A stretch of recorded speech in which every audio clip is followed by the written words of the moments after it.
অনেক সময় তেহারি খেতে ইচ্ছা হলে নির্ভর করতে হয় রেস্টুরেন্টগুলোর উপরে, কিন্তু চাইলেই খুব সহজেই বাসায় কিন্তু এই তেহারিটা রান্না করা যায়। জি প্রিয় দর্শক, আসসালামু আলাইকুম। আজকে করে দেখাবো তেহারির রেসিপি, তবে একদম রেস্টুরেন্টের স্টাইলে এবং সহজ নিয়মে এই রেসিপিটা করে দেখাবো। রেসিপিটা শুরু থেকে শেষ পর্যন্ত দেখলে অবশ্যই রেসিপিটা আপনাদের পছন্দ হবে।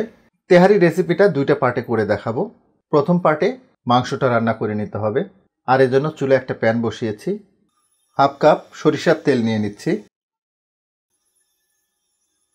তেহারি রান্নাটা চেষ্টা করবেন সরিষার তেল দিয়ে করতে, এতে স্বাদ এবং ফ্লেভার দুটোই ভালো আসবে। তবে সরিষার তেলের ফ্লেভার যদি পছন্দ না হয় সেই ক্ষেত্রে সয়াবিন তেল দিয়েও করতে পারবেন। 1 কাপ মতো পেঁয়াজ কুচানো দিয়ে দিচ্ছি। তেহারির পেঁয়াজটা কিন্তু অবশ্যই গোল্ডেন ব্রাউন করে ভেজে নিতে হবে। তেহারিতে পেঁয়াজগুলো এভাবে গোল্ডেন ব্রাউন করে ভেজে নিতে হয়, কেননা এরকম বেরেস্তা আকারে যদি ভেজে না নেওয়া হয় তাহলে যেহেতু গ্রেভি তৈরি হয়ে যাবে, এজন্য তেহারিটা ল্যাটকা হওয়ার চান্স থাকে। এই পর্যায়ে হাফ টেবিল চামচ রসুন বাটা দিচ্ছি এবং হাফ টেবিল চামচ আদা বাটা।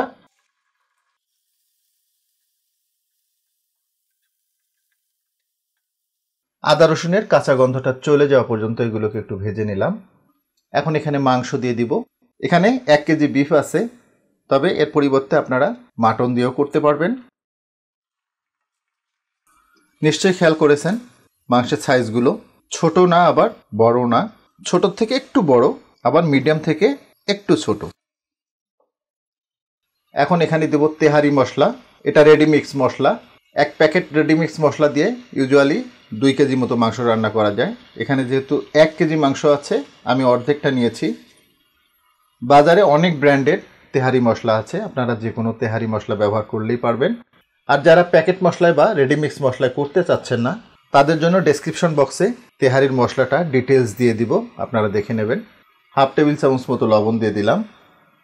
প্যাকেট মশলায় কিন্তু একটু লবণ দেয়া থাকে, এজন্য লবণটা একটু বুঝে দিতে হবে। আজকে তেহারিটা একদম শর্টকাট নিয়মে করে দেখাবো, সুতরাং যারা নতুন রাঁধুনি বা রান্নার পর্যাপ্ত ফ্যাসিলিটিস নেই, যেমন ব্যাচেলর বা বিদেশে আছেন এরকম, তো তারা খুব সহজেই এভাবে তেহারি রান্নাটা করতে পারবেন। জাস্ট রেসিপিটা শুরু থেকে শেষ পর্যন্ত দেখতে হবে, এবং এই রেসিপিটাতে কোনো আননেসেসারি পার্ট থাকবে না। রান্নাটা বুঝতে যতটুকু ভিডিও দরকার ঠিক ততটুকুই করব আমি, এক্সট্রা কোনো অংশই থাকবে না। এই পর্যায়ে হাফ কাপ টক দই দিয়ে দিব। তবে টক দইটা কিন্তু অবশ্যই অপশনাল। টক দইটা দিলাম এজন্য, এতে করে মাংসটা খুব দ্রুত সিদ্ধ হয়ে যাবে। হাতের কাছে যদি টক দই না থাকে এটা স্কিপ করতে পারবেন। একটু বলে রাখি, এরকম মশলা টশলা দেওয়ার পরে মাংস রান্নার জাস্ট একটাই স্টেপ, সেটা হচ্ছে মাংসটাকে সিদ্ধ করে নেওয়া, আর কিচ্ছু না। যে কোনোভাবেই হোক মাংসটা সিদ্ধ হলেই হবে। ঢাকনাটা লাগিয়ে দিচ্ছি, আর চুলার জালটা মিডিয়ামে থাকবে। তবে মাঝে মধ্যেই ঢাকনা উঁচু করে নেড়ে দিতে হবে যাতে তলায় না লেগে যায়। মিডিয়াম হিটে মাংসটাকে প্রায় 10 মিনিট আমি রান্না করে নিলাম। মাংসটা থেকে চমৎকারভাবে তেলটা সেপারেট হয়ে গেছে, এটা কষানো হয়ে গেছে। মাংসটা সিদ্ধ করে নেওয়ার জন্য পানি দিয়ে দিলাম, তবে পানিটা অবশ্যই গরম পানি। টোটাল 3 কাপ পানি দিয়ে দিলাম। আমাদের উদ্দেশ্য মাংসটাকে সিদ্ধ করে নেওয়া, তবে মাংসের ধরন অনুযায়ী পানিটা কম বেশি হতে পারে। ঢাকনাটা লাগিয়ে দিব। চুলার জালটা মিডিয়ামেই থাকবে। মিডিয়াম হিটে মাংসটাকে 25 থেকে 30 মিনিট আমরা রান্না করে নিব। মিডিয়াম হিটে মাংসটাকে প্রায় 30 মিনিট মতো রান্না করে নিলাম। এই পর্যায়ে তেলটা সেপারেট হবে ভাব এরকম, আর কিছুক্ষণ পরেই তেলটা সেপারেট হয়ে যাবে, তাহলে মাংসটা আমাদের রান্না হয়ে যাবে। এই পর্যায়ে কয়েকটা আলু আমি এভাবে তুলে নিয়েছি। এটা বগুড়ার লাল আলু, এবং সাইজটা দেখেই বুঝতেছেন একদম ছোট ছোট।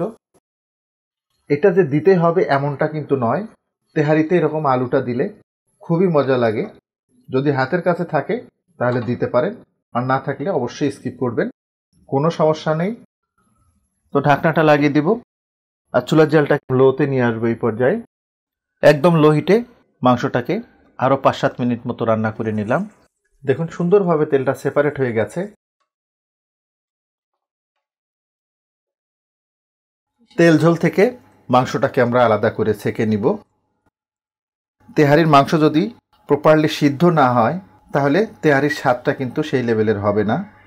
তেল ঝোল থেকে মাংসটা আলাদা করে নিলাম। এখন এতে পানি দিয়ে দিব।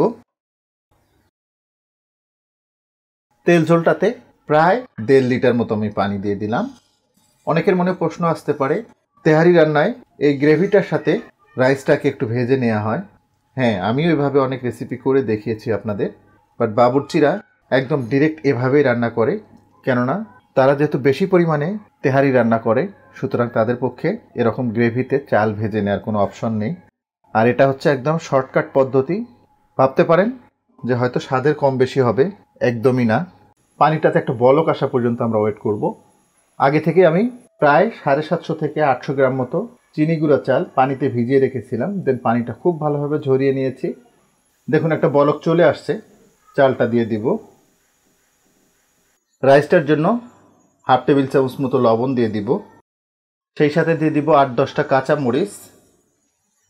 চাল এবং পানির রেশিওটা যতটুকু চাল নিব পানি তার ডাবল দিতে হবে। দ্যাট মিন্স আমরা প্রায় 750 থেকে 800 গ্রাম মতো চাল নিয়েছিলাম, এজন্য পানি দিয়েছি 1.5 লিটার। পানিটা কমে আসা পর্যন্ত চালটাকে ফুটিয়ে নিতে হবে। মিডিয়াম হিটে রাইসগুলোকে প্রায় 8-10 মিনিট আমি রান্না করে নিয়েছি। দেখুন পানিটা কিন্তু অলমোস্ট শুকিয়ে আসছে। এই পর্যায়ে উঠিয়ে রাখা মাংসগুলো দিয়ে দিব। রাইসটার সাথে মাংসগুলোকে খুব ভালোভাবে মিশিয়ে দিব।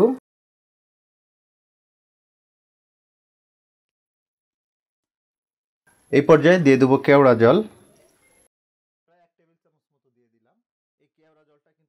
প্রায় 1 টেবিল চামচ মতো দিয়ে দিলাম। এই কেওড়া জলটা কিন্তু শাহি ফ্লেভারটা নিয়ে আসবে। ঢাকনাটা লাগিয়ে দিব। এখন তেহারিটাকে দমে রাখার পালা। দমে রাখার ব্যাপারে জাস্ট 2টা জিনিস মাথায় রাখবেন। প্রথমটা হচ্ছে, যদি পাতিলের তলা পাতলা হয় সেই ক্ষেত্রে একটা মোটা তাওয়া পাতিলের তলায় দিয়ে তারপরে তেহারিটাকে দমে দেবেন। আর দ্বিতীয়টা, আমরা যদি 30 মিনিট দমে রাখি, প্রথম 20 মিনিট একদম লো হিটে দমে রাখতে হবে।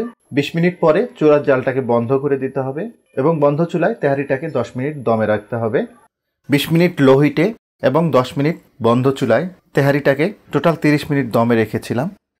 দেখুন কতটা ঝরঝরে হয়েছে।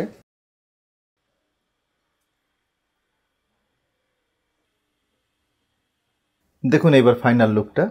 এর লুকটাই কিন্তু বলে দিচ্ছে তেহারির স্বাদটা কোন মাত্রার হবে। রেসিপিটা ভালো লাগলে রিকোয়েস্ট করব লাইক, শেয়ার এবং কমেন্ট করার জন্য। আর আপনি আমার চ্যানেলে নতুন হয়ে থাকলে রিকোয়েস্ট করব আমার চ্যানেলটাকে সাবস্ক্রাইব করার জন্য। তো আজকে পর্যন্তই, সবাই অনেক ভালো থাকবেন। আল্লাহ হাফেজ।